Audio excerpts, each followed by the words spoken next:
and then like its results Only weren't. 4. No, not 4 decks, 4 copies. So one deck had it. Oh. Yeah, I'm sorry. Yeah. So like, whereas there was 16 or 12 Mystic Forges in the top 8, which was the exact crazy. It's the exact counterpunch to that deck, and everybody's like, "Oh, Frog's so fucking tough." Yeah. And then they're like, the entire top 8 was just like, all these decks are just like shit stomping the Frog. Like they just did. Like, it happens. Like, well, it's that's how Legacy has always been. That's how a meta is. It's just how it works. Yeah, you know, it shifts. Yeah, the only difference is why people are like angry this time around is because it's like the Frog is making me so I can't play my Delver. Yeah, which is like, okay, whatever. Yeah, it's like, bro, talk to everybody who played yourself. Legacy pre-Innistrad. It was just fucking nightmare. Talk to someone who's played Burn and Legacy until like a year ago. It's always been terrible. Yeah. Yeah, you probably stayed on that chain just a little bit too long. I also just don't care for like I like Legacy a lot, but it's not a format I want to invest time into. It's a lot harder to play than when I want to play Standard. Yeah. Standard is a slog. That's for damn sure. What do you mean? Like, because so many people play an arena and it's just grinding that ladder. Like, you get so many more games of Standard in, but I was just watching an individual play Standard very poorly, and they were in Mythic. And they were just they didn't know what their cards did, and they still hit Mythic. It's like, okay, well, like hitting Mythic is just a grind. Like it doesn't. Oh, I mean, obviously, yeah. There was that guy that got to Mythic by only playing from the left side of his hand every turn. I thought it was a bot that did that. A bot got to there because it was just like a bot that was like saw left card, only played cards from the left, and won. I do believe they played mono red, but yeah, they did. Well, it's you got whatever deck you're gonna pick, it has to be. The strategy has to be just to win. Thanks. Wow. Some insight Big there. Insight here. Yeah. My strategy. How does your deck? In here, right? So, what are the key cards in the deck to win? Yeah. Card that lets me win the game. Am I wrong? Yeah. No. Yeah. The funniest thing about all the burn decks, I've been playing burn in Standard. It's like the first card that you board out every single time is Bolt Wave. You're like, get this shit out of my deck. I don't play Bolt Wave. It's the weakest card. The list I run, the only burn spells I play is Burst Lightning and Lightning Strike. Gotcha. Yeah, I'm on the Naya version where it's 4 Boros Storm, 4 Lightning Helix, 4. I played that version for a while, but the mono red mouse version is just too good. Yeah, going like Heartfire Hero into the mouse where you target and could give something double strike. Or trample, the card is insane. Because you're swinging for 4 on turn 2. Yeah, that's why Bolt Wave's so bad. So, like, you're just like, you got to cut Bolt Wave immediately when you're playing against that deck. You're like, these suck, and then you just become like a control deck, and then you beat them with Questing Druid. You're like, don't even scare me.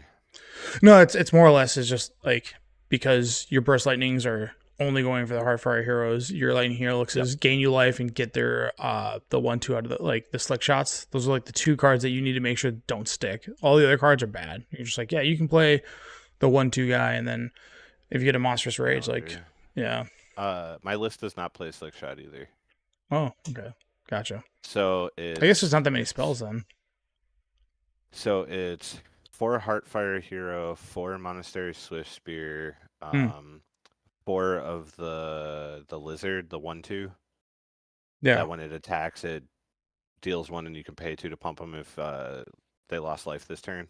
Yep. And 4 Heartfire Challenger, 4 of the Mouse, and 4 Nemesis. Yeah, I fucking cringe every time I draw that 1/2 like on turn 3. The Lizard 1/2 mouse. The Lizard. I just get so like, I'm like, oh, this card stinks. Mad. It's like, if I don't have this thing turn 1, like, I would like to press a button to exile them all out of my deck. Like, I don't want these. Please don't make me draw them. Oh, I drew them. Oh, fuck, I'm fucked. Are you playing Nemesis? 4. Okay. Yeah. Dude, that card's so gross with Witchstalker's Frenzy. Oh, did you just deal 5 to it? Yeah. That's a good you swing, they go to kill it, and you're like, all right, I'll pay 1, deal 5 to it, hit you in the face for 5, and you're never getting life again. Yeah, mainly the biggest thing is when they go to remove it with anything, when they play like go through, I'm just like burst lightning it. That way your shield is done. Like just like good luck, and they're like sitting at like 7. You're like, I'm gonna draw a Boros Charm here, and that's gonna be the end of it. Also, like you can use I like that the slick shot because you can use the double strike on the slick shot because that thing can like if you go monstrous rage, it gets +2 and then it gets +3, so it's already a 6, and then you do a Boros Storm double strike, it's 8, 16. You can just dome them on turn 3 for 16. Just done. Like Boros Charm replaced the old adventure creature. Yeah, it's good. All right, 3, 2, 1. You are listening to episode 178 of Paper Player. I'm your host Tony, joined with Josh. Nope, Josh is on his way. Josh He's is not here right now. He is in peril. In peril. He is in peril. He's on his way. And then Jeff and JB and yeah, it's Hi. the aftermath of. He's got 4 frogs. And he's got 4 frogs. He's trying to ship them as fast as possible because the Twitterverse is like this needs to be banned. But yeah, Legacy was on about. Did you guys get any magic in? Not really. No, I mean, I played. I did a draft, and you saw before the podcast kind of what my garbage deck looked like. Sure. But other than that, not really. Nice. No magic for me this week. Okay. Pretty chill Just week. been playing standard like normal. Just been grinding that out over the weekend.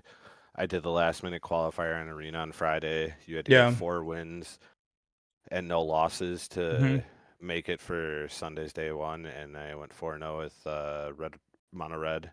Nice. And then Saturday I played and I made it to 6 wins and I had 2 losses, so it was like winning in, and I ended up losing to green black. Yeah. That's Bliss probably the hardest matchup. Yeah. Well, like that card doesn't even like because there's so many ways to kill it. Honestly, like if you don't draw Nemesis against them and trigger the don't gain life, they just have so much incidental life gain. Yep.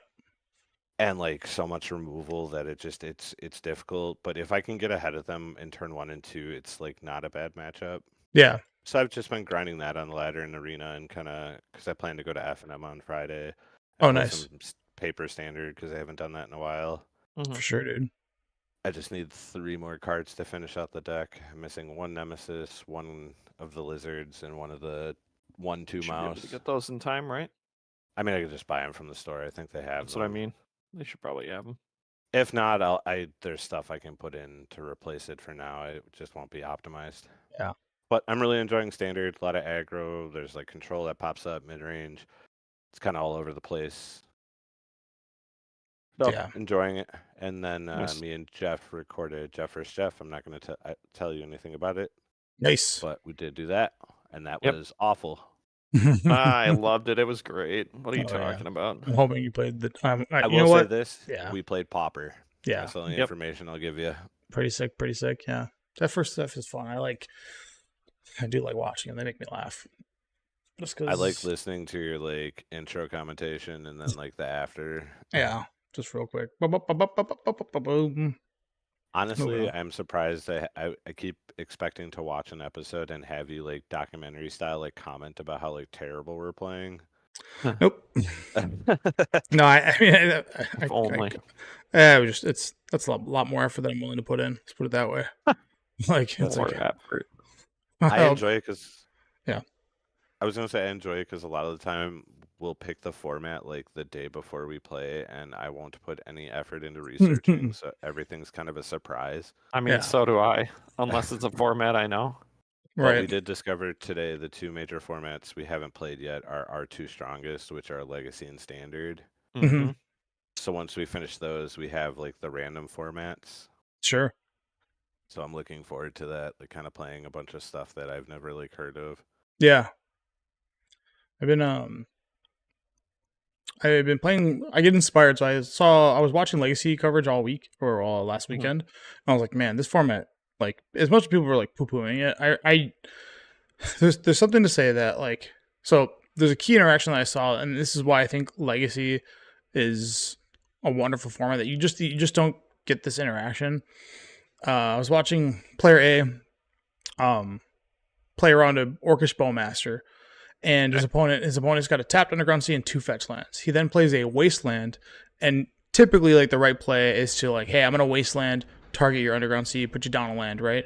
But because the brainstorm was so crucial, he makes the play of, tapping the wasteland to target the fetch land. So then his opponent fetches in response. While the fetch is on the stack, he then brainstorms. That way, his opponent doesn't have access to 2 mana. It's like plays like that makes me love Legacy. Clutch, yeah, it's like just understanding like, hey, I need to, like, this is a negative like play against me because I actually am the one that's going down a land, but it allows me to make sure that you don't get to come in with an Orcish Bowmaster that's going to deal me 4 damage and then leave you with a 4/4 with the ETB plus the 3 damage from the brainstorm. And it's like he won after doing that. And it's like, because it was so important to, like, he won with like 3 life. It's like just those little things are why like that format comes with the amount of practice that you put into it and like key interactions. Every tiny little interaction, Yep. And it's all like these tiny, small, incremental, like like playing chess. Yeah.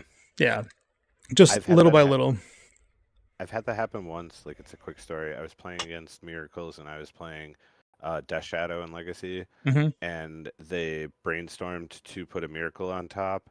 And in response, after it like resolved the brainstorm, I wasteland targeted their fetch, so they either go down a land or they shuffle away, and it ended up putting him down a land, and he wasn't able to cast the Miracle. That's very funny. Yeah, it's just, I think Legacy is so rewarding, and you get those, like what you just explained, like that, those small edges will end up like finishing out a game. And it's hard to see it because like the end result, everybody's like, oh, it's, it's a W in the win column and an L. But it's like, if you wouldn't have done that play 3 turns ago, you wouldn't have been in the position that you're able to get into now. So it's just like, It's a lot of thinking ahead. You truly find out how far you've come as a player when those moments happen, and when they happen to you.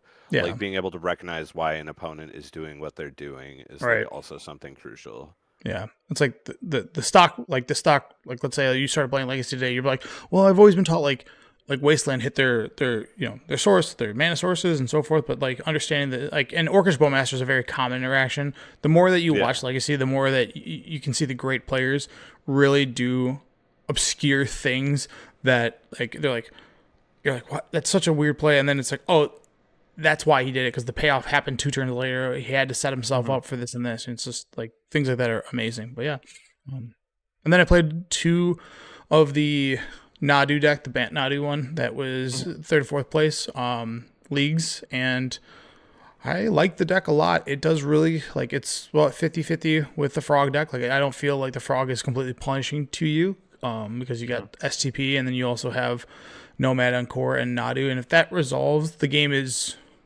immediately over. Like, you draw 4 on your turn, on their upkeep you draw 4 more cards. Like, there's just no way, like, there's just not a reality where they're winning. Plus, at some points along the way, you're putting in lands. And then wait, what are you drawing with? So Nomad and Cord is a 1-mana white creature that has 0. The one where you pay 0 and target something. Yeah, to prevent damage to it, or it redirect damage from that thing to it.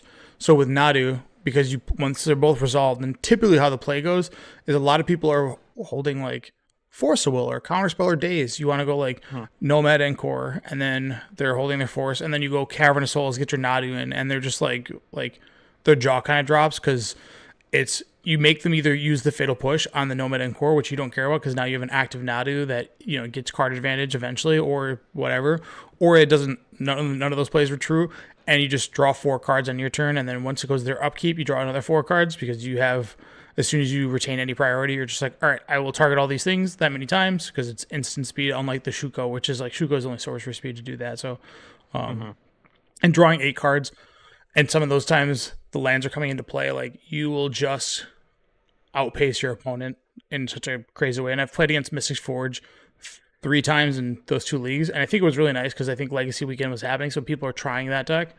And the Nadu deck just cleans house on it. It's an embarrassing matchup for them just because like you're also a combo deck. So like the Vexing Bauble we'll talk about a little bit later, that's problematic. You're just like, yeah, I'm just going to ignore that card. I'm just going to go hard into Nadu. You don't have any action against this, and I'm going to draw 1 million more cards than you do. Like, nice 1-ring Voltaic Key. Like, good luck. Yeah. And then your entire matchup is just like, clutch your Swords of Plowshares to target the Fleshbreaker so they can't kill you. So you're just like, okay, well, did you play that? All right, gotcha. So I've been having a lot of fun, again, to play Nadu. Nadu's, again, a busted card, but I think people are distracted. So, if I these also bands think that people want, if Go it's okay to exist in any format, it's going to be Legacy. it's or vintage. It's like the last. It's the last Yeah. ride. It's been banned out of. It's banned out of both Commander and Modern, where those are the cards that was printed for freaking Modern Horizons, and then it was also a Commander card that people dislike. funny. So I love it. yeah. So It makes me laugh so much. like always, connect with us, like, subscribe, find us on social medias. There's a whole bunch of ways. The best way to do that is probably Facebook. And then if you want to connect with us on Twitter, we also have a Blue Ski now. I know it's called Blue Sky, but I like the idea of calling it Blue Ski. Blue Ski. You can find us on Blue Ski. Welcome to being from Wisconsin. Yeah, well, get yourself a little Blue Ski. Yeah. Yep. So this show I just want to dedicate to Legacy because this was Eternal Weekend. Yep. I'd love to talk about vintage, but it's just like such a niche thing that I don't have any interest in getting. Like, I always have this desire to buy power, and then I'm like, I'll be a vintage player then. And it's just like, what is that, 20 years from now? So, and like, how often are you actually going to meet up with anyone to do it? It'd be Eternal Weekend. It's once a year. That's it. Oh, that's it. That's your the bell of the ball, right? Yep. To show off your stuff. But yeah. So, I have on the screen right now a overall matchup for the top decks that were in the format, and they show kind of like their overall win percentages. And these are the most represented ones. So we have Reanimator at 52%, Nadu Breakfast at 53% win percentage against the field. They obviously, this is a graph of the win percentages against other matchups and so forth, kind of just like a grid, like a tier grid, if you will. Blue Black Temple, exactly 50% of the mark. Mono Red Prison, 49%. Eldrazi Stompy, 51%. Painted Grindstone, 52%. Mystic Forge combo, 62% win percentage. Doomsday, 53%. Blue White X Control, or Blue White something, 44%. Sneak and Show, 47%. Death and Taxes, 49%. Cradle Control, 49%. And Lands Deck, there you go, JB, at 45%. Yeah, we're better terrible. than Blue White Control. So, although I did laugh when I was looking at this, the Mystic Forge win rate, yeah, is 60% for lands because you have all the land removal. You're just like Wasteland, like bring it all back. You Wasteland. lose. Yeah, it's like hopefully your Grim Monolith gets you there. Like, yeah, it's great. I love it. Yeah, that's pretty interesting. But overall, the Mystic Forge combo kind of cleaned up. It definitely did some serious work on the format by beating the crap out of Reanimator. Just because the Reanimator, when you're a split strategy, you have to make some concessions on select cards, maybe like cards like Spell Pierce or whatever you would call it, the flex spots, because you have to put in the Reanimator package. So it just mopped house on that, and it beat them. It was 75% of the time and 44 matches, and then the Nadu Breakfast deck, it was pretty good against too. And then Blue Black Temple was probably just middle of the road, and then Mono Red Stompy, or Mono Red Prison, it was just faster than that deck, just because again it's playing Basalt Monolith, Grim Monolith, and just going from there. And then Eldrazi Stompy, which is the other Vexing Bauble deck that's in the format. It kind of beat the hell out of that, and then it just keeps going down. So it did horrible against Doomsday. Can't beat that. The Mystic Forge is just, it has no way to interact with your hand in a significant way. So you just go like Dark Grit Doomsday. They're just like, well, I got 2 turns to win. You're like, you better win. You better have a good. You better have kept a good 7 because you're gonna die. And then Blue White Control. This is where the rock paper scissors of the format kind of happens. Like, this was the most winningest deck of the format. But Blue White Control, and this is where its advantages always are. It's always geared to what the format demands, but then it just loses percentage points on like things like Mono Red Prison because they just suck at it. They just can't you're like, I can't deal with the Blood Moon, but I'm playing like my Force Wills, my Swords of Plowshares, which is like a key indicator of dealing with the Mystic Forge deck, and then and then the rest of that. So that was the most winningest deck. The top 8 was number 1 was Mystic Forge, number 2 Nadu, which is the new version of Elves. If you haven't seen that list, I'll pull them up later. Number 3 was Cephalid Breakfast. Number 4 was Painter, and then 5 through 8 was Boros, Yorion, Mystic Forge, and coming in and sneaking in was a blue black Reanimator. Now I know you guys said last week it was going to be just like dominating. Yeah, dominating. It's so funny that we were so wrong. Yeah, it's just it's weird how people adapted to the format. We did talk about Painter, Nadu, Cephalid. Yeah. And blue black, but we did not talk about Mystic. It's just it's mono white taxes splashing Ajani, and then I think like Bombardiers. Yeah, because the Bombardier is pretty goddamn sick. You're like, I'll show you. You're just yeeting these. I'll show you the combo when we get into it, because there's an equipment that's real janky that it plays, but it reanimates the Bombardiers, and the Bombardiers can then throw that equipment. It's pretty funny. It's crazy. So it's got that little nice interaction, but Mystic Forge winning the entire tournament, and I don't know if you guys get to see that deck on camera. When it pops, it's like, holy shit, this deck is crazy.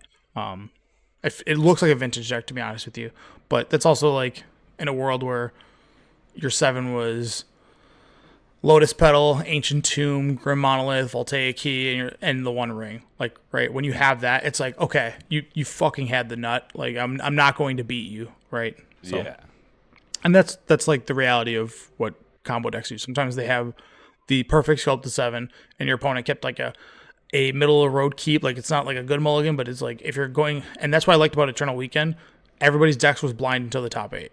So, like, you didn't know what your opponent was playing, so you couldn't game against it. I think all tournaments should be that way. Agree. Yep. What's up, Josh? And then your top 9 through 16 was, again, Boros Angro, Bug Control, Cascade, Crash, Esper, Nadu, Painter, Stifle Knot, and Blue-Black Reanimator. So there's 3 other decks that have Psychic Frog there, which is the Bug Control, the Esper deck, and the Blue-Black Reanimator. But Stifle Knot getting there, Painter getting there. Those are great decks to have, and then another copy of Boros Aggro. So, or Yorion, I should say. Yeah. Mm-hmm. Here's your deck list. So if you don't know what this Mystic Forge deck is, it uses a card called Mystic Forge, and it's a 4-mana artifact. You may look at the top card of your library at any time. You may cast the top card of your library if it's an artifact card or a colorless non-land card, and then you can tap to pay 1 life to then exile the top card of your library. So, why that's so good is because you're able to have such a high velocity of cards, and then you get to back that up with a card, an uncommon from the MH3 Glaring Fleshraker, which has a 2/2 for 3 mana. And then whenever you cast a colorless spell, create an 0/1 Eldrazi spawn creature token that has sack this and add a mana. So it's kind of, as you cast spells, it's gaining mana. So you're going always kind of netting up 1 mana or staying at parity. And then whenever another colorless creature comes in, it deals 1 damage to each opponent. So every single time you cast a spell, you are putting in an 0/1 that will gain mana for you, Lotus Petals, and then dome them from 1. So your entire strategy is get as many of these in play as possible, and then just cast as many spells as possible. So, yeah. And I mean, to note, the weird thing about this version is, I guess this one's playing Ancient Tomb, but some of them I don't even think were playing Ancient Tomb. Yeah, they were playing. A lot of them were playing the combo of Planar Access Workshop. Yeah, and they were skipping out on Ancient Tomb and City of Traders, which was super interesting to me. Also to note, Vexing Bauble, really good in Legacy still one of the best cards. You should be playing it. Yeah, it's a good card. We'll talk. I'll get on my soapbox about that card. That will stomp all over decks all day long for free. Oh yeah. The next deck we have up here is the kind of the successor to Elves. If you love playing Elves, sorry that Elves is bad. Don't. Yeah. So you're gonna have to play basically an Elves deck that plays good Elves like Birds of Paradise, Noble Hierarch. So and then it plays 4 Green Sun Zenith, 4 Quarter Calling, and 3 Natural Order. The entire purpose of this deck is to get a Nadu into play, and then the classic Nomad and Chord that we were talking about earlier in the cast, and that entire purpose is right here. All you're doing is this, and the more creatures you play, the more cards you're going to draw. And then with this deck, because you're able to produce a lot of mana, you can just slam them with a Natural Order Cradle Hoof Behemoth and just come over for 40 all on 1 turn. And this is like the turbo version of this deck. So if you love Elves, sorry you don't get to play Heritage Druid and do Glimpse of Nature, but you have Nadu as your Glimpse of Nature, and you have Nomad and Court as your Heritage Druid. So, so it's I like this deck. It's very interesting, and if you have 4 Gaia's Cradles, this is probably the best home for it. The next one we have up here is the deck that I was rocking on my Legacy Leagues, which is a Nadu thing. So it has both the Nomadic Core and Nadu, and then it also adds the Cephalid Illusionist combo. So you have kind of a 2-pronged attack to go after them, and you get to play Urza Saga, so you kind of have alternate win conditions, and then you get to play a control shell by having 4 Force Wills and a Daze. And then you get to play jank cards like Shuko, and the only thing you're really tutoring for with your Shuko is the Urza Saga. But again, same thing. This deck feels a little clunky because you do get Narcomoeba stuck in your hand sometime, and that kind of sucks. But I wonder if I can build this deck without having to do the Cephalid thing, and still kind of keep the control shell instead of having to be the other version we just saw. But again, Consigned to Memory, as you can see with every blue deck, is a 3 or 4X in their sideboard because it's an absolute necessity for this format. Which one is that? The counter target? Colorless spell Colorless. or a triggered ability. Yeah, and then you can replicate it, yeah. Here is the Boros, this is Painter. So this is Painter Servant. So if you're familiar with this, Painter Servant uses the card Painter Servant along with Grindstone to kind of beat you, and then it's got a lot of fun ofs in the deck. With Urza Saga being able to tutor not only Vexing Bauble itself, but Ghost Vacuum, the new kind of card out there. You got Grindstone, and it's pretty sick, man. It also now has the Phyrexian Devourer combo. Phyrexian Devourer. Is that the 7 mana, or sorry, the one that comes in with 7 counters, and then you can exile cards of your library? No, with that? it comes with no counters, but you can put a counter on it by exiling a card off the top of your library. And once it hits 7, you have to sacrifice it. Yeah. But if you have, I believe you can just buff up your guys as much as you want without actually sacking it, because it reads that it has to be that card, that name. So you the egg says Soul Cauldron it, and then you're just like... And you're like, I'll just build giant dudes all Here day comes long. a 40/40 Goblin Welter. And even if that's not the case, I don't know if that's... I hope that's how it works, but even if that's not the case, like having a team of 6/6 seems really good. Like, I want to make my team... I'm pretty sure that's how it works, because I watched him start building it up, and then the guy exiled and went, nope, I'm not going to lose to this. That's very funny. Let me read it just to be sure, but I'm almost 100% that it works that way. Yeah, but... Sorry, this guy got cut off. This is that Boros Yorion deck. Okay. So it plays this artifact called Pre-Warm Formal Wear. Dude, that card is so good. It's from Fallout. Yeah, it's 3 mana. When it ETBs, I think you can retrieve a 3 CMC card from... Or less, yeah. Or less, and then put it into play. And then it comes equipped with it, and it gets +2/+2. So, it's a pretty cool card. So your Stoneforge is better than Cauldron Complete and any other bullshit that you've been doing with Stoneforge for a while, but its purpose is to go grab a broadside bombardier, so it's a 5/5. You attack with it, then you chuck the your pre-war formal wear for 5, and then you're dealing 5 to something, either their face, and then you're hitting with the bombardier. So pretty sick, man. I like this little addition. Also plays a 1 of Chainsaw, which I thought was very funny, but again, Chainsaw is just like a lightning bolt. Yeah, it's just like a lightning bolt for these decks, and because Stoneforge can tutor it, it has value. So you don't need to play 4 bolts, you can go get that. So that's really where your red comes in, is those. Yeah. I wonder if pre-war has gone up, because I had a fuller, the fancy foil from Fallout, and that thing was like $50 when I got rid of it. But yeah, this is your classic Aether Vial, Mother of Runes deck. This is what you're going to be playing, and the rest of the shell is like insert 72 other cards, because once you get Aether Vial, that's your free mana spell, or to try to get more mana, and then your Mother of Runes is just one of the most obnoxious cards in the format to deal with, especially if you're like a STP deck or whatever. So, oh damn, it's gone down. Pre-war formal wear is like $13. Yep.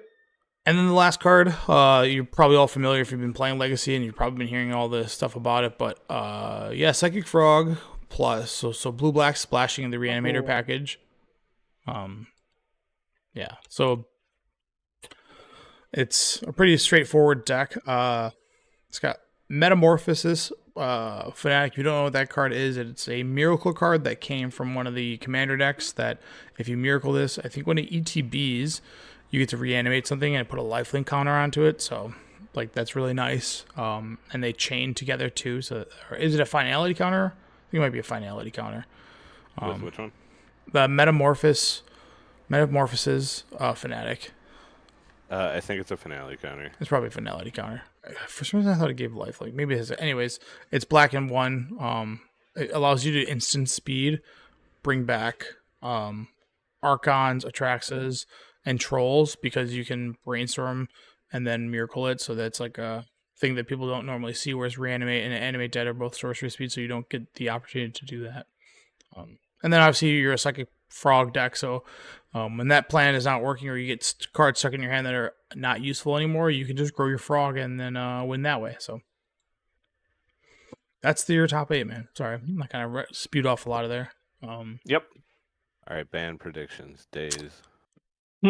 So if you don't know who Brian Koval is, he's Bosch and Roll on YouTube. He's a really adamant CDH, Legacy, and Vintage player. Like those are his formats. He's very good at them, and he tends to do very well on them. And he said if he had to, with the upcoming bans or ban list or ban and restricted announcement coming up, he would pick these cards, which he picked a pretty good amount of them, which I don't know. But Psychic Frog, Reanimate, Vexing Bauble, and some combination of Kozilek's Command, Myco Spawn, or Flash Raker. And then he said less passionate, but he's also got his eyes on Nadu too. So I don't understand any of these picks. By the way, I just want to clarify because I did look it up just to be sure that I wasn't wrong and I was right that you can activate and it doesn't sack because it's looking for a creature named Phyrexian the Borrower. Oh yeah. So strange. Which is so funny. Yeah. So terrible picks. This is terrible. I hate it. Yeah, so I watch a lot of his content. This guy loves bug decks, and bug sucks right now. Like it just does. It's just bad. So I'm assuming because I guess right now Force Will decks are at probably an all-time low. They're very weak, and which is funny because they are better against the Mystic Forge than most of the other field, like most of the field.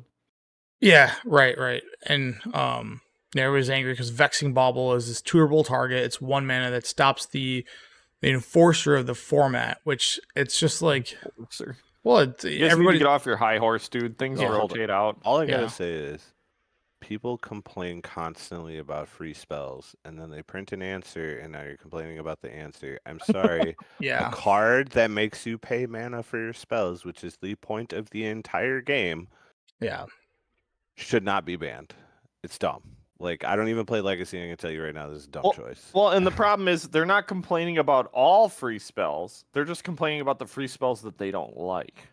Yeah, and that's kind of the key that like Legacy has always been in is these like you looked at like I think I brought it up when Bryant Bryant Cook, the test guy, was complaining and putting he put Frog in the S tier or whatever, right? Yeah. And in his ban suggestions, he was like, we should ban Reanimate because he knows if they ban Daze or whatever, which, would have crippled the deck too, it would ruin possibly decks that he likes to play. So you see this a lot with like content creators. Don't get me wrong. I don't want to ban my cards. You're right. No. And also, just welcome to power creep, man. It's so stupid.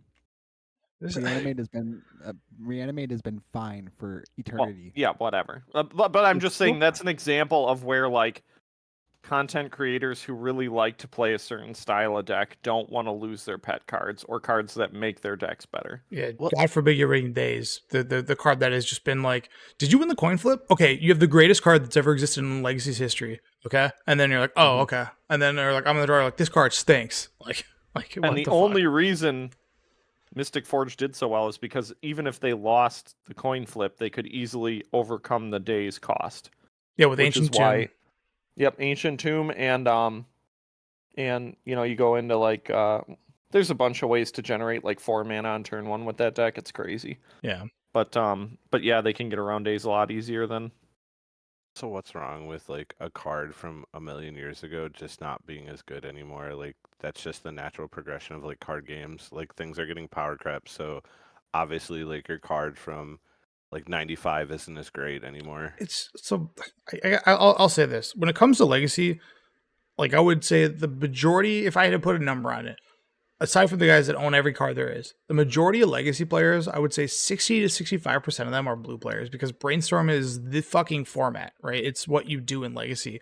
And the Brainstorm decks have been under attack for about a year. Actually, probably longer than that since Orcish Bowmasters come out. So their Brainstorms aren't the best thing to be doing anymore because they have Orcish Bowmaster and they have to play around a card. So like, wham. And their Forcibles don't get to protect them from all on every answer because they've printed cards that get around that shit. You know, like Vexing Bauble. So which is great. They're like, oh my god, my deck! I can't believe I can't play my cards. It's like, dude, that's just that's what it is. But at the same time, like there are adjustments, right? Like the Mystic Forge deck, as it gets better, you can start metagaming against just Mystic Forge, and you can start shitting or like shit stomping them over and over, and then people go like, man, Mystic Forge sucks. And it's like this weird thing. It's called like a meta. I don't know. Maybe this. I'm sorry, Zuckerberg. If I'm stealing. Yeah, I'm sorry, Zuckerberg, if I'm stealing the word meta from you. But it's this thing. It's this thing that's constantly changing. And it's like rock, paper, scissors. Oh wait, we don't like that because we're Legacy players. We've invested $7,000 into our stupid pimp deck, and I need to make sure that I can play days 52 weeks a year.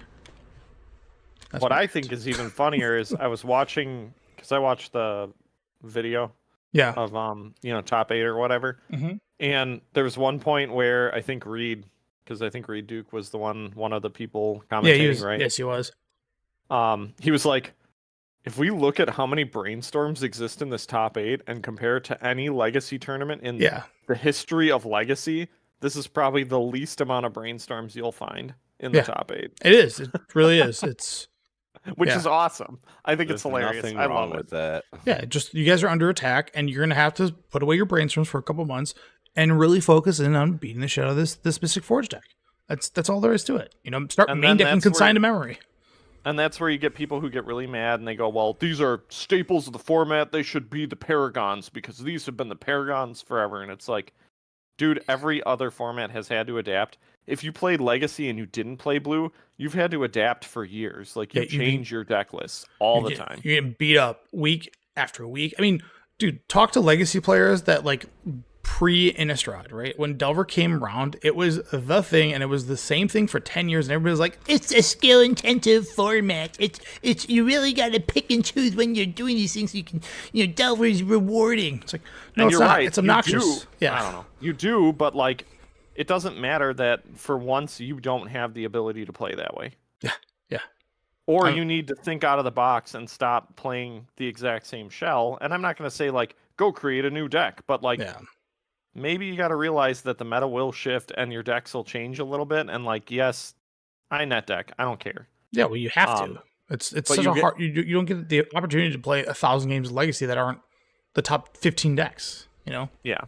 And that's what I'm saying is, like, at some point in the near future, just like everyone switched over to Mystic Forge to beat all over the blue-black deck, things will shift again. It's fine.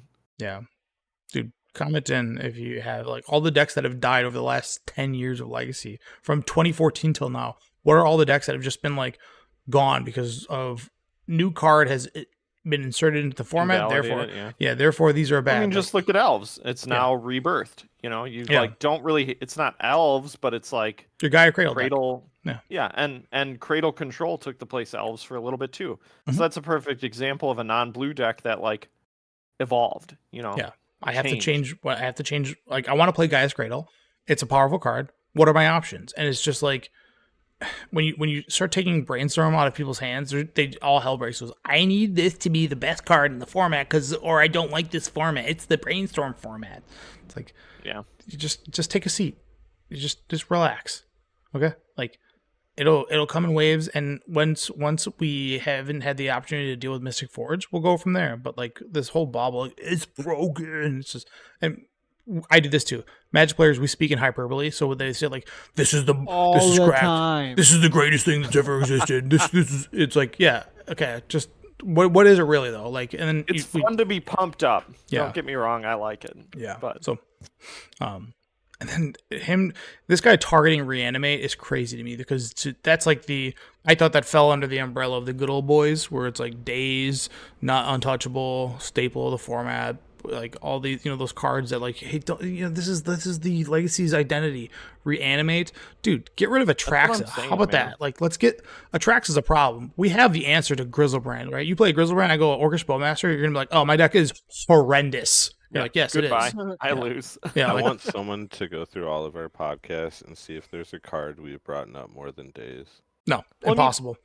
The crazy and that's part not is, a complaint. Maybe a bolt. Maybe a bolt. It's not my fault. even if you don't have Atraxa, you still have what's it called? That stupid the troll of Khazad-dûn? No, the other guy. Oh, the Archon of when it Cruelty? enters the battlefield, they discard a card. The card that lets you draw one additional card, so if you path it, it's pretty okay. Oh, but it's still pretty good. It's one additional card. Atraxa draws 9, and you can pitch it to 4s. I'm not having this conversation. Yeah. I'm not going there. You draw 10, can't you? I'm not going there, he says. I don't think there's 10 different types yet. I think 9 is the limit. Is there? Okay. Yeah, I think Goyf's, what was Goyf's echelon? 8, 9, and then they printed sieges or battles or whatever, so now it's a 9, 10. Battle. So you can get 9. So someone get it going. Show me the 9 ball. You see 9. Yeah. But whatever. Okay. I know you're mad. I know it's not the same, but you can still do pretty good. Let's just get rid of the Atraxa. Why get rid of Reanimate? Why take all the red-green the red-black Sire of Insanity guys and just punish them? They have nothing. And we were just proven that it doesn't even matter. Yeah. Look at this weekend's results. How many Reanimates were in the top? 1. They got bodied. They got embarrassed. Because it turns out Vexing Bobble. Does Vexing Bobble stop that? I don't even know. No, it doesn't stop it, but it's like the whole deck is like built on like protection, and the reason why Atraxa is so gnarly is because you can put a blue card in your hand from the Atraxa, which is typically another Atraxa that you can then pitch to the frog, and then grab a Force Will, so you or whatever. Yeah. Whereas the other way around is like when you put a Grizzlebrand in, it's not a triggered ability, like so you don't those cards aren't coming. But like you can play Consign to Memory and just go like trigger your Atraxa, nice 7/7 fat boy, Anyways. By the way, look, there is 9 types. Yeah, I think that's Goyf's highest was 8, 9, and now you can do a 9, 10. So Goyf might be back in the menu when they printed. Goyf, not Nether Goyf, the way better will version. Only be playable if they make it free. It's got to be free, and it's got to have 10 power. Dude, Nether Goyf is good. Yeah, that one I like. I like seeing that card. It makes me smile. Nether Goyf is different though. Yeah, because it's the same. I get a kick out of Nether Goyf because I do enjoy playing Ghost Vacuum and just be like, yeah, because you don't have to worry about your graveyard. You're just like, this is gonna be a 2/3 for the rest of this game. Like, nice Curd Ape. Do you play the Ghostbusters theme when you do it? I should get that on a little loop.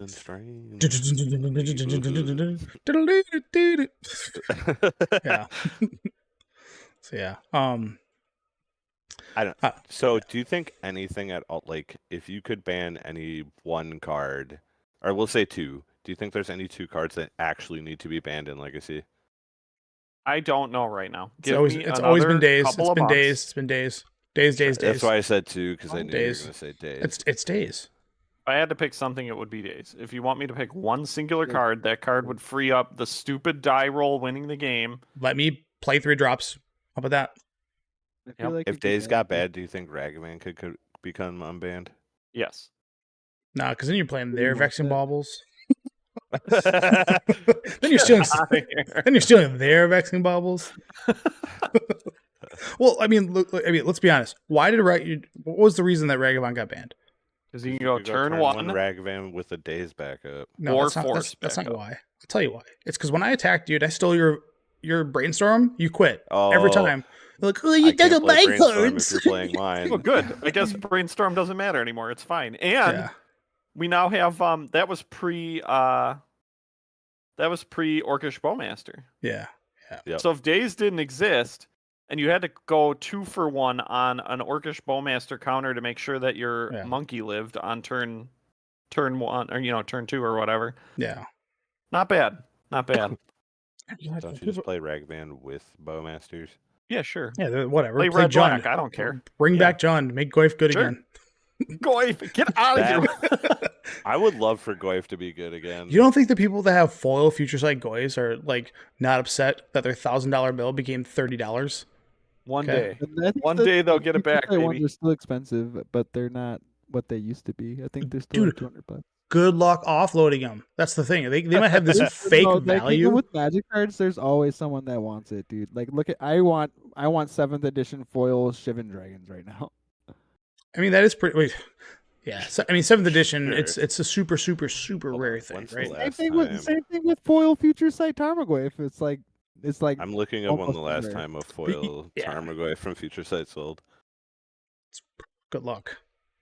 No, it's on. TCG Player has the sales data. No, I know. That's what I'm saying. What was the last time? Fucking once every 4 months. Future Sight one, you can get a regular one for like $13. Yeah, they were. That was a $200 card, right? Like, you don't think people that have foil Future Sight Goyfs that spent $700 on them and then they peaked to 1,000, think they were making all the money, and then now guys are pissed. I assure you, those guys are pissed. Dude, yeah, and they're just like every time they're like Maro's like, Modern Horizons is on the horizons. They're just like, please, my value. You know, I don't know. I'm on a little Goyf kick here, but yeah, Why is it not telling me when it sold? It told me that one sold, but not when. Yeah, you'll never know. It doesn't have the data. It's been so long. This is before they introduced that feature. That's how long it's been. Okay. One sold on the 22nd of October for $230, but then one sold on the 30th of September for $80. And one sold on the 15th of November for $98. In 2003? Or sorry, 2004 or 24. Okay, so one a month. Cool. And it's like it flip flops. Like one will sell for like 90, and then the next month it'll sell for like 230. So I mean, to Josh's argument, that is fair. Like they do move, but 230 is way cheaper than what they probably were bought at. So if I have four, I guessed at like all those numbers, and I like almost hit it right on the head. So if I have 4 Goyfs, it's gonna take me 6 months to get rid of them. Yeah. Like if I want to. So yeah. I mean, hang on. Like I would also presume that those move on Facebook more than they move on TCG. Probably. Player. Yeah, totally. And they're probably cheaper on Facebook. Yeah, like, I mean that is true. I would guess they're closer to $200 on Facebook. 100% true. 100%, no doubt. I was listening to, I don't know if we're allowed to reference. Well, we have before. I was listening to MTG Goldfish, and Richard is what's up, I know you're listening. Taking my content every week. Richard is like Saf is like my favorite idol, and I want to slap him for his ADH comments. Richard is a huge Jund fan, and he even said like his like Jund deck is worth like $1,000, even though you could buy that deck nowadays for like $100. Yeah. Because he pimps it out, and I'm sure he has Future Sight foil Goyfs and stuff. Oh yeah. All right. Let's bring it back to this Twitter post. We are. You know what needs to be banned? Goyf, because it's so we're looking good. What are the top 8 decks did we have that is in this list that is not what he plays? So Psychic Frog, obviously 8th. Reanimate 8th. Well, he's playing Bug. He's Vexing playing Bauble was in like 1, 3, 4, and 5. No, it was 1, 5. It was 1 and then 5 and 6 because the top 4 1, 5, was 6. It was Cephalid Breakfast, Nadu, Painter, and Mystic Forge. Those are the top 4. Okay, and then we have Kozilek Command and Mycospawn for the decks that aren't there, which are Eldrazi. Yep. Fleshraker, which is part of... All 3 of those are in Mystic Forge. Just the Fleshraker. Just the Fleshraker. Fleshraker. I'm sorry. Fleshraker and Kozilek. Yeah, you're right. I'm sorry. 2 of the 3 are. I'm sorry. All right, Kozilek's Command is in there. Okay, and then Nadu is in 2 of those other top 4s. So what do you want to do? You want to just ban all of the cards in the top 8? It's just you're going to make Bug good again. Yeah, how are you going to get Leovold in play? He plays Leovold. He does. That Nadu Elves deck was playing Leovold. Yeah. A 1-of for tutorable? Yeah. Yeah, it's funny. But still. I mean, that deck had a bunch of wonky shit in it. It was great when I was watching it play.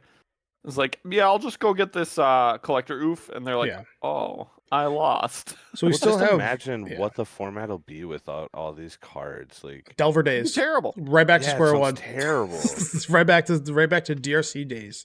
It's gonna be like Delver days, and then like mono red. And everything that loses to Orcish Bowmaster.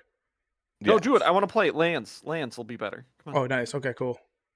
Screw Lands. That deck sucks. Yeah, I want to play my dude. I want to play Vampire Hexmage again. Get out of here! I want to play bulk cards. Only if you play Goyf with it. I can't fit the list. Sorry. Nah, he's got the big turtle for that. Yeah, the Mega Sloth. Love that card. Yeah, or Mega Sloth, not turtle. It's heinously bad, but I love it. I still want to put together that really bad play Kozilek plus 2020 thing on turn 1. You know what I'm talking about? Yeah. Remove all counters. Mm-hmm. Oh, the man, dream. Put that deck. Yeah. We all want the dream, right? But yeah, this Twitter post is bullshit. Don't care. You can be mad at us. Whatever. This is garbage. This is a shit take. Challenge us to Legacy. Yeah, dude, I'll fight you any day. You He'll bring every bug deck ass. and watch. Bring all your bug decks, and I'll bring all my blue white X decks, and I'll win every time. Because I'm playing. Win every time. I'll be playing Sword Splashers while you're playing Thoughtseize, and obviously, if you don't know the Thoughtseize bug, every time you get Thoughtseized on Magic Online, you draw the exact same card. It works every time. I hate that so much. It's so fucking funny because it's just like this premiered thing. And yeah, dude, didn't you see when I cast Mesmeric, whatever that creature card is, the one that looks at your hand and takes a card? Mm-hmm. He had 3 islands. I couldn't take one, but he drew another island to match with it because he knew I wanted to take one. I forgot to mention that we played Legacy this weekend. Or not Legacy, EDH this last weekend. Oh. Heck yeah. Was it good? It was. Yes. I showed up late. I only got to play 1 game. And Mardu is the best EDH color. The Aristocrats won all 3 games. What are those colors again? So Mardu is red, black, white. What was that last color? Black, white. White. I like where you're color in EDH. And I go into the chat and said I'm coming. I said I know you said you're coming around to it. Like you can try to like get me all you want, but like I am aware or whatever. Been the best for a while, man. But Aristocrats is definitely the best archetype in EDH. It's probably the most fun, honestly. It is 100% the best fun. Like the Mardu decks won twice, so my deck won and Jeff's deck won once, and then nice. He also played an Amalia deck, black white. Yeah. I also don't know if I talked about it the week before, but you ever chaos warp something and your opponent shuffles their giant EDH deck and then they flip over the same spell? Oh my god! Not yet. That happened to me. Does not feel great. Me with Gitrog Monster before. Yeah. And they called me a cheater. Yeah, I mean, you are cheating. I mean, they cut your deck and everything, but you're still cheating. Stop palming cards. The shuffler, man, the real life shuffler. Yeah, dude. My sweet fingers, magician. I've been going to Magic Camp for the last 3 months, and not MTG Magic Camp, the one where you have to do sleight of hand. The mystic arts. Yeah, dude. Doctor Strange, baby. Just pull stuff out of portals. Yeah, I don't know. And also like this Mystic Forge deck just kind of showed up this weekend, right? It's not something that's been on. I mean, it was played, but it's because the zeitgeist was talking so much of Psychic Frog. So that was like everybody's anticipation was, the top 6, the top 7 decks are going to be at least Psychic Frog. But that's what I'm saying. Like, if this is the first major event and like Forge is there, why not give the format a chance to like shift again instead of just calling to ban? I feel like bans happen way too frequently now, and like people are just soft about it now. Like, give it a chance. Like, it's one thing like when Nadu and like Modern was like everywhere, and you couldn't play. It was the only thing. It was the only thing. Yeah. But like, this is the first major tournament, and you're like ban. Like, why not try to, like you were saying, change your deck or don't play bug, and you might win. Let me show it with Merfolk, okay? Let me get you back with 2009 Tribal. Let me get you with the Goblin Lackey. I was gonna say, I bet you I could take out Bug with goblins.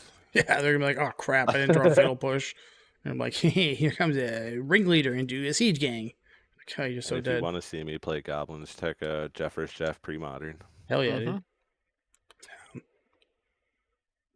Yeah, I think it's the Vexing Bauble is it's attacking my Forcible, therefore it's wrong because the core's design was to hit combo decks. It's like I don't think that was ever the card's design. Doesn't Vexing Bauble hit stuff in the Forge deck itself too, though? Yeah, the thing is, here's the argument: you can pay 1 mana to sack it to draw a card, and then play your Lotus Petals, and then cast a new Vexing Bauble. That's the crybaby moment.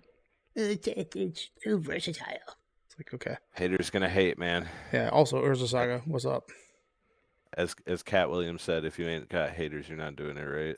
Yeah, I mean, Psychic Frog, like this is the biggest argument. It pushes everything else out of the format that's not Psychic Frog.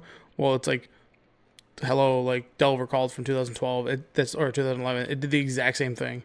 It pushed out every like conceivable deck. Like people that were playing Enchantress were just like, I can't beat a 1-mana 1/1 on turn 1. Ugh. And to be fair, I don't even think Frog is pushing it out, because if you look at this top 8, it's actually like decently diverse. There's 3 of the same deck, and that's even it. in the top 16. And like if you go, you can look at all the top 64 results and just the sheer numbers. It's like that's a pretty diverse format. When I pulled up that initial, what's it called? The list of the top 16. I mean, come on, like, yeah, that's a lot of decks, man. Yeah, and like there was 1, 2, 3, maybe four frog decks out of 16. Like, what do you want? Like, you know, they talk about Frog taking over the format, but go look at Legacy when like Mental Misstep was printed. You want to talk about pushing out decks? Dude, that card lasted like a month tops. That's what I'm saying, though. Like, look what it did to the format. Frog has not done that. What I will say is, for a stretch of about, I think it was like 80% of the meta.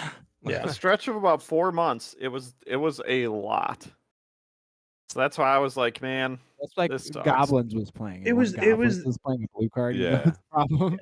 Yeah, it's a new card that everybody's trying out, and then people are realizing it, and then the people who are like, very good at Legacy were like, I don't want to be playing Frog Mirrors all day. What can I do? And then Mystic Forge was, born out of that, right? Like nobody was talking about the Fleshbreaker when Modern Horizons 3 came out. It was frog, frog, frog, frog, frog, frog. True, the Flesh still existed though, because like Eldrazi like popped up pretty fast, and like that deck runs it also. Yeah, right. But it wasn't like nobody. You didn't it's nowhere near as good as the Forge deck. Yes. Yeah. So it's just I'm just.